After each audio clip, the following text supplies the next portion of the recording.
Donc, vous devez retenir que pour la partie Alibaba, ça, on va en parler un peu aujourd'hui et puis ensuite, on va en parler un peu plus en détail en cours de semaine.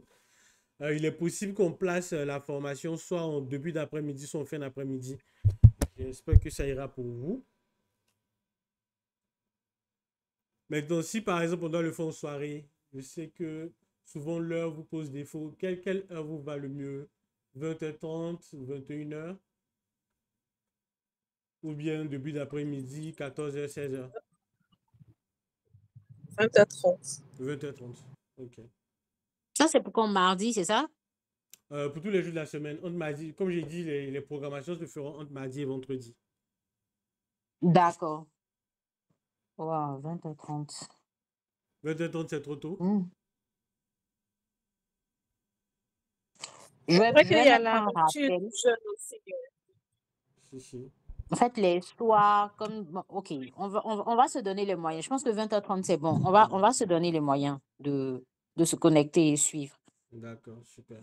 Merci beaucoup.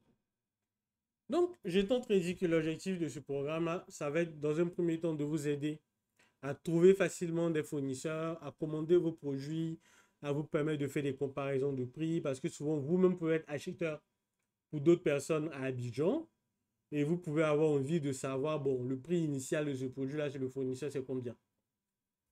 Maintenant, le truc, c'est que quelle que soit la plateforme sur laquelle vous allez vouloir travailler, si vous voulez réussir l'importation de produits, que ce soit depuis la Chine, la Turquie, le Portugal, les États-Unis, n'importe quel pays, il faut que vous ayez un transitaire. OK? Vous devez avoir un contact. Ça peut être une entreprise qui est agréée auprès de la douane et qui est agréée auprès de l'aéroport d'Abidjan si c'est un transitaire qui fait les frais aériens. Si vous n'êtes pas en contact avec un transitaire qui a cet agrément, soyez-en sûr que vous payez plus que ce que vous ne devriez. Parce que c'est forcément quelqu'un qui a un intermédiaire. OK? Donc, pour trouver déjà les transitaires, il y a deux méthodes. La raison pour laquelle on ne fait pas la formation complète aujourd'hui, c'est que moi, j'ai déjà des transitaires que j'aurais pu vous recommander, avec qui j'ai déjà travaillé, mais ils ne m'ont pas encore répondu sur toutes les informations que devait avoir du transitaire pour pouvoir communiquer cela à un fournisseur. Donc, en dépit d'eux, si vous voulez vous-même trouver vos propres transitaires, vous tapez dans Google liste des transitaires agréés en Côte d'Ivoire. Vous allez tomber sur les informations de la douane, sur les informations de l'aéroport ou bien sur les informations du port. Ok, donc vous voyez là, il y a le port autonome d'Abidjan ici. Avec un annuaire de service, vous pouvez trouver des transitaires là-bas. Donc ça, vous allez découvrir les raisons de cela lorsqu'on va parler de ce qui est du fret aérien et du fret maritime. Vous allez découvrir ce que ça coûte réellement de faire venir un produit ou une certaine quantité de produits. Dans le fret aérien, ça va être le poids.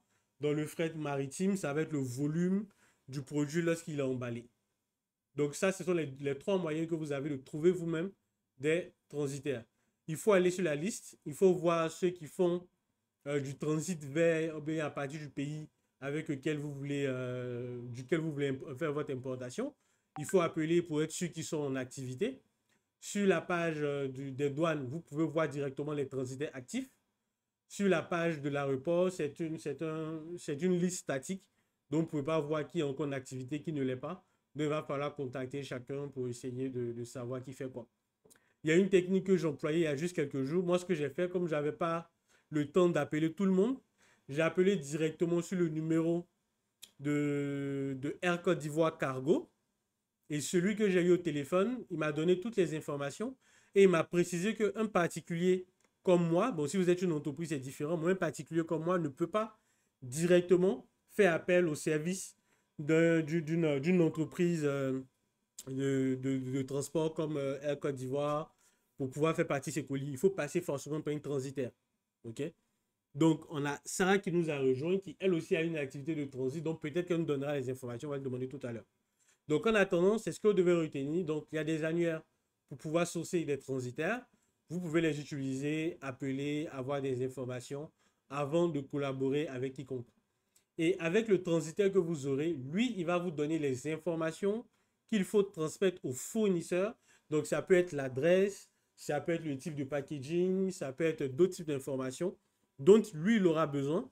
Et à la réception de votre colis, il saura totalement comment le conditionner, comment l'expédier, etc. Et quand le fournisseur maintenant va prendre en compte ces informations, lui doit vous donner d'autres types d'informations que vous allez transmettre à votre transitaire et il va vous faire une cotation pour pouvoir expédier le colis. Donc vous voyez, il y a ce tralala là. C'est pour cette raison que tout à l'heure, quand on va voir sur Alibaba comment commander, je ne vais pas vous recommander de cliquer directement sur commander d'Alibaba, mais toujours d'aller discuter avec le fournisseur pour pouvoir obtenir toutes les informations utiles et importantes. Ok? Donc là, comme vous avez pu le voir, je suis venu sur le site officiel d'Alibaba. J'ai cliqué sur créer un compte.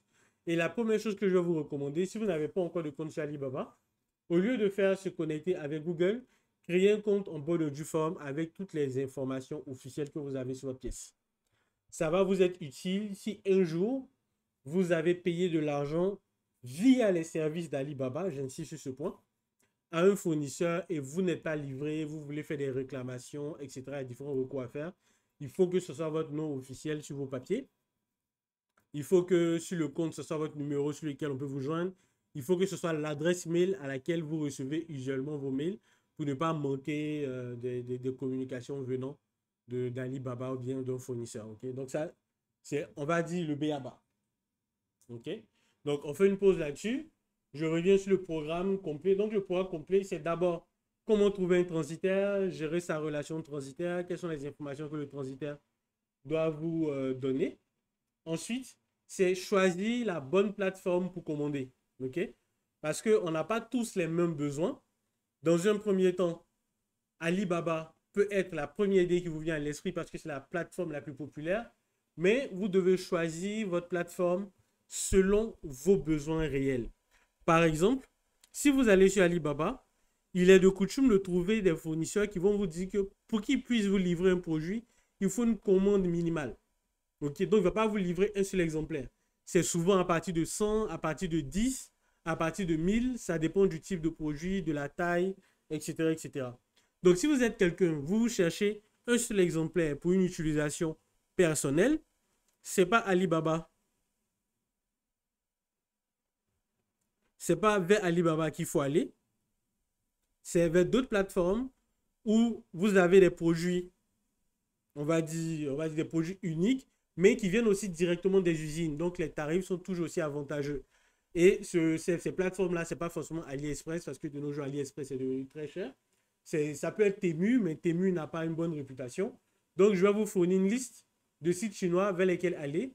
Mais vous allez constater que ces sites chinois-là sont très souvent chinois. Donc, il va falloir utiliser des outils de traduction ou d'autres outils pour pouvoir naviguer via ces sites. Donc, on va voir la navigation via ces sites-là. Ensuite, on va faire un programme spécifique sur comment sourcer les bons produits. Okay? Le bon produit, ça veut dire quoi? Par exemple, vous pouvez voir un sac à main avec une vendeuse qui paraît très chic, très beau. Vous avez envie de vendre ce même sac. Vous pouvez prendre la photo, aller sur Alibaba, faire une recherche par image, ok, avec cette icône d'appareil photo qui est ici. Et grâce à cette recherche par image, vous allez tomber soit sur le même sac, soit sur des sacs similaires chez un fournisseur. Et malheureusement, lorsque vous allez le commander, vous n'allez pas recevoir la bonne version du produit. Ça peut être une version qui est beaucoup trop cheap. Ça se déchire. Lorsqu'on met des affaires dedans, ça se coupe, etc. Ça veut dire que vous n'êtes pas tombé sur le bon produit. Donc, il y a des méthodes. Vous pouvez demander aux différents fournisseurs des exemplaires. Ils appellent ça des samples. Vous pouvez commander des samples. Donc, vous allez recevoir des exemplaires. Vous aurez le temps de tester, d'être sûr que c'est le bon produit avant de passer une commande de gros. OK? Trouver le bon produit aussi, ça veut dire avoir un produit gagnant. Ça veut dire un produit qui sort, un produit qui se vend facilement.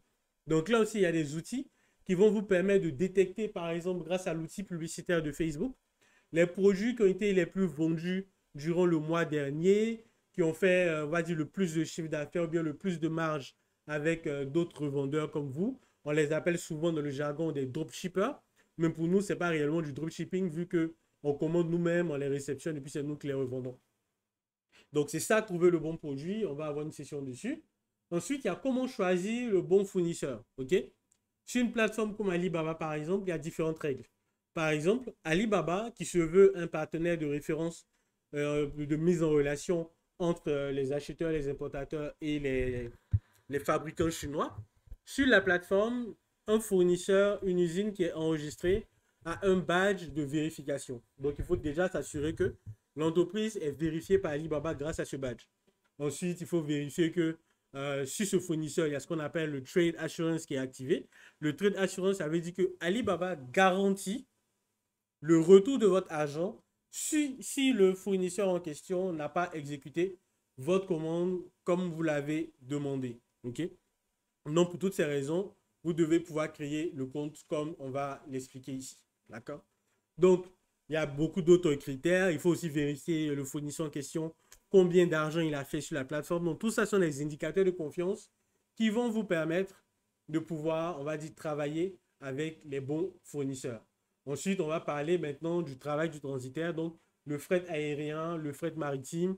On va avoir les différentes options que les transitaires nous offrent. Ça peut être l'envoi express, ça peut être l'envoi cargo, ça peut être l'envoi par groupage. Et puis ensuite, comment le transitaire gère avec la douane, ça va vous protéger des imprévus. Normalement, un transitaire, dans le tarif qu'il vous propose, il y a tout inclus. OK? Il y a le conditionnement de votre produit, il y a l'expédition, il y a la douane. Donc, normalement, il ne devrait pas avoir de problème.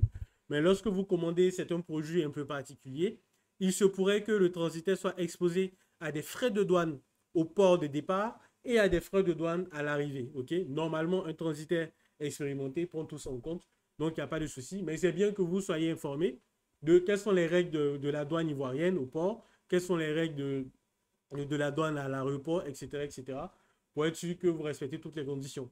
Et enfin, on va voir le fret maritime. Ok, il y a aussi, bon, le fret maritime, il n'y a pas d'express parce que, quel que soit le cas, le bateau ne va pas aller beaucoup plus vite.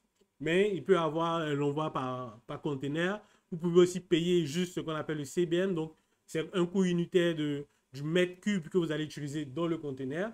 Vous pouvez avoir aussi avoir affaire à du groupage. Donc, à certains transitaires qui proposent là. Et puis, enfin, on va avoir aussi les règles de douane. Donc, c'est ça tout le programme que nous allons éponger. Ça va vous permettre, quelle que soit votre activité ou votre besoin, de facilement commander des produits depuis la Chine et de les recevoir à Abidjan tranquillement. OK? Donc, Sarah, si tu as quelque chose à nous dire sur le travail de transitaire, tu peux peut-être l'introduire. Et puis après, on va discuter en privé parce qu'on n'a pas eu le temps d'en parler. C'est de ma faute. Je ne suis pas revenu vers toi assez vite. On aura le temps d'en Nico, tu parler. m'entendais? Oui, oui, moi j'entends très bien.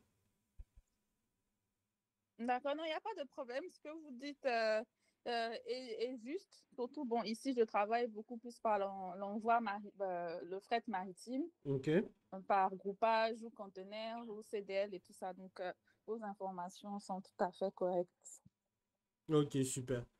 Donc, après, on va discuter de comment vous présenter le travail de transitaire. Mais surtout, ici, c'est qu'il nous faut, pour le transitaire, c'est toutes les informations que le transitaire transmet à l'acheteur pour qu'il communique ça à son fournisseur.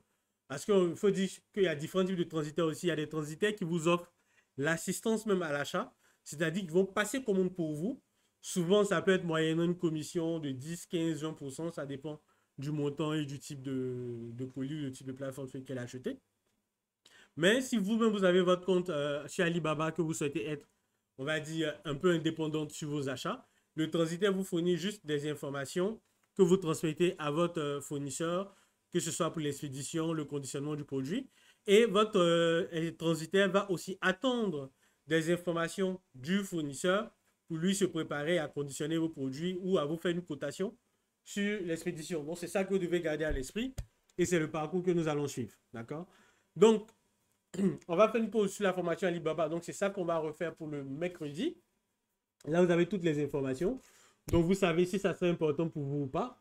En tout cas, je vous exhorte à participer parce qu'on ne sait jamais quand le besoin de commander en Chine ou ailleurs peut se poser. Donc, maintenant, on va s'attaquer à vos préoccupations. Donc, on va parler de la stratégie de contenu. On en a déjà parlé plusieurs fois, mais là, on va essayer d'être un peu plus dans le détail.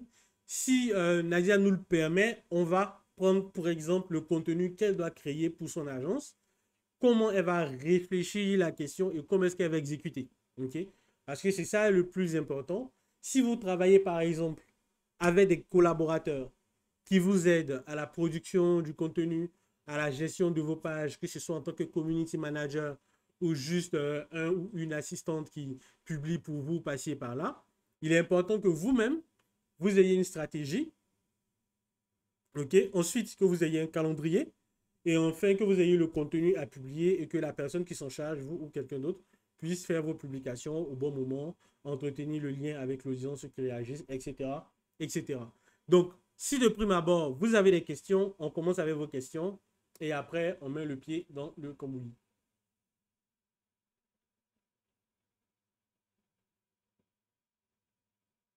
Je vous écoute.